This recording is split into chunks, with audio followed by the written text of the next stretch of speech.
merong ng question sa laman ng affidavit at yung kredibilidad ng mga nagsasalaysay dito. Tumatawag kami kay Atty. Baligod, hindi pa kami napagbibigyan ulit sa isang imbitasyon ng panayam. Mismo inamin niya sa palatuntunan natin na siya lang ang nagdesisyon doon sa number 44 provision ng affidavit. Isinama kasi dito yung pangalan ni Delima Leila, letter M ito, nakasama umano sa nahatira nila at tumatanggap ng male-maletang pera.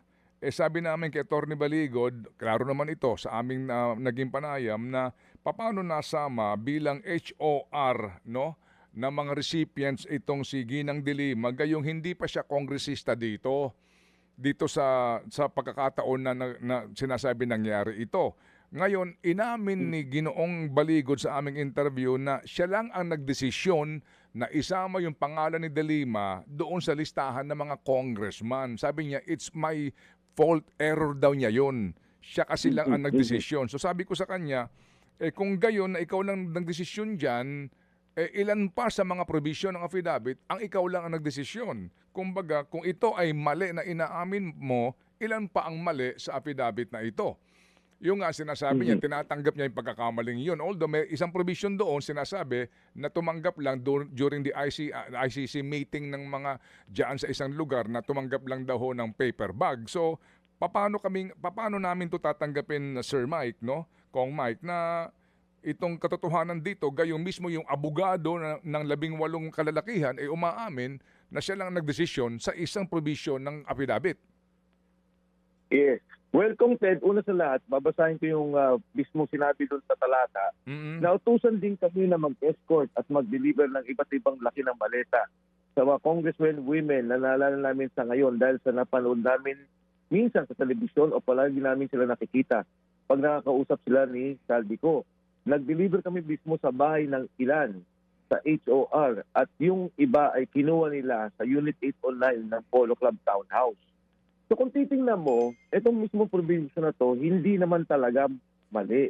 Nagkataon nakalinya sa o yung mga nakalagay na pangalan ay mga congressmen. Yun ang sabi ni Atty. Levi Baligod na pagkakamali niya na naihanay niya doon sa mga congressmen. Nung tinanong ko kung yung mga sundalo, kasi nga yan yung isa sa maagang sumabog yung issue na yan eh. Tinanong ko doon sa mga sundalo, sabi ko, ano ba yung kay Kong Laila, ano ba nangyari? Oh yes sir, nakita po namin na pumapasok doon sa townhouse. So townhouse ang isa sa mga kwento nila.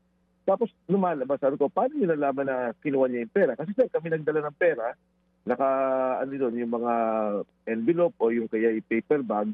Pagkatapos, nakita lang, yun na yung dala. So tinanong ko, kailan nangyari to? Sabi sir, pagkalabas niya doon sa kanyang pagkakakulong. So parang ang naging distinction niya was part sa nung ICC prior to pagkakaupo ni Congresswoman Laila de Lima. At hindi lang naman isang beses ang kwento ng mga sundalo. So maganda yan na again, mapag-usapan at siyempre doon sa individual affidavit magawa. Ako nga gusto ko magkaroon sila ng tapatan na ipatawag nila to sa Kongreso. Kasi alam mo kung yung magtinanong mo yung mga sundalo, bakit ito yung mga nalagay ninyong pangalan?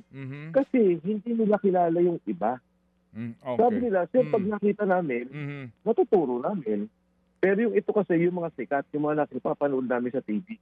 Mga kapatid, para sa iba pang mga balita at impormasyon, sundan niyo po kami sa X, Instagram, Facebook at syempre sa TikTok, True Network PH. Mag-subscribe din po kayo sa aming YouTube channel, True Network. May website din po tayo, truenetwork.ph, at pwede nyo rin po kaming mapanood sa Channel 19 ng aming True FM TV. Lagi pa rin makinig sa radyo dito po sa 105.9 True FM dahil dito, laging true sa'yo, kapatid. Ito tayo sa totoo, tunay at